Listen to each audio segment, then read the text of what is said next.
Bonjour et bienvenue dans ce tuto dédié à PrestaShop. Dans cette vidéo, je vais vous expliquer comment installer PrestaShop 1.7 en local sous Windows 10. Je vais utiliser la documentation officielle de PrestaShop pour vous permettre de revenir sur les étapes pas à pas si vous en avez besoin. Comme dans la vidéo que j'avais faite sur l'installation de PrestaShop 1.6 sous Windows 7, nous avons besoin d'un environnement nous permettant de simuler un serveur web en local. Je vais donc télécharger et installer XAMPP depuis son site officiel.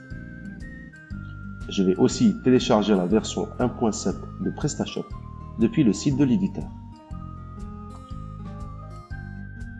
Une fois les téléchargements finis, j'installe XAMPP en me laissant guider par la procédure à l'écran.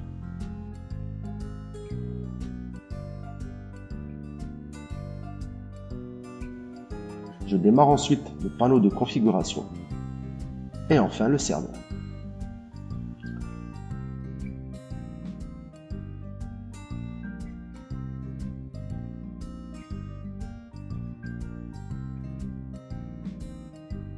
Je procède ensuite à la décompression de PrestaShop 1.7 dans un répertoire que je vais créer et nommer PrestaShop dans le dossier XAMPP créé dans la racine de mon disque dur.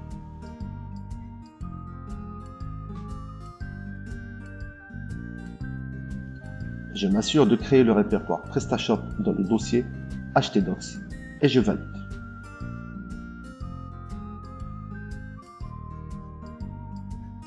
Ensuite, j'ouvre mon serveur web en tapant l'adresse localhost, puis accède à phpMyAdmin pour créer la base de données qui contiendra toutes les informations de ma boutique.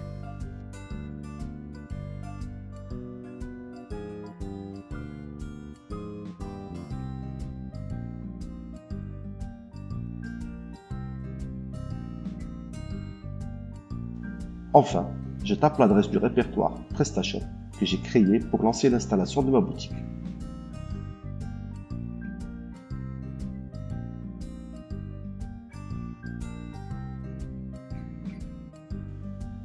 Quelques instants plus tard, un assistant s'ouvre et l'installation pas à pas commence.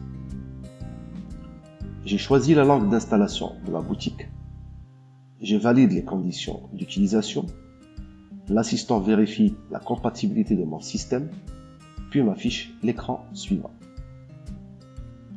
Le rectangle vert signifie que l'installation peut se faire sans problème. Le rectangle orange représente des alertes qu'il est recommandé de corriger pour un fonctionnement optimal de la boutique. Si je ne corrige pas ces alertes, ma boutique fonctionnera quand même. Pour régler la première alerte, je dois activer l'extension INTL dans le fichier php.ini de mon serveur. J'arrête XAMPP, j'ouvre le fichier php.ini, je cherche l'extension INTL et je supprime le point virgule au début de la ligne. J'enregistre le fichier, je redémarre le serveur, je rafraîchis ma page d'installation et l'alerte a disparu. Pour la troisième alerte, je fais la même chose et je modifie la taille du cache. Attention, si je m'arrête là, la modification ne sera pas prise en compte. Je dois aussi activer la ligne de code en supprimant le point virgule en début de ligne. Je relance mon serveur, je rafraîchis, et voilà, l'alerte a disparu. Pour l'alerte qui reste, je n'ai malheureusement pas trouvé de solution. Mais comme je dis avant, cela n'empêchera pas ma boutique de fonctionner. Je clique donc sur Continuer. Je renseigne les éléments de ma boutique ainsi que les données personnelles. L'adresse mail me servira d'identifiant pour accéder au back-office de ma boutique.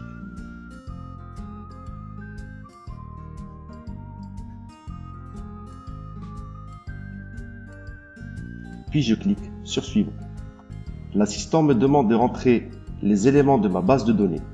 Les identifiants par défaut s'affichent à l'écran. Je teste la connexion à ma base de données et je clique sur Suivant. Voilà, tout est paramétré maintenant. J'attends que l'installation de ma boutique se termine et là, j'ai deux boutons. Le premier pour voir l'interface client de ma boutique. Le deuxième pour accéder à mon back-office et commencer à personnaliser ma boutique. Reste une dernière manipulation à faire, supprimer le dossier Install dans le répertoire de ma boutique. Voilà, ma boutique est à présent installée. Je peux commencer à la personnaliser, à changer le thème par défaut, à rajouter mon logo, les photos de mon interface client et surtout à ajouter mes produits, à paramétrer les prix, les moyens de paiement, les moyens de livraison, ainsi de suite. Mais ça, nous le verrons dans une prochaine vidéo. Merci d'avoir suivi celle-ci. Abonnez-vous si ce n'est pas encore fait, partagez avec vos amis, likez la vidéo si vous l'avez aimée et laissez-moi vos commentaires en bas. Je vous dis au revoir et vous donne rendez-vous dans la prochaine.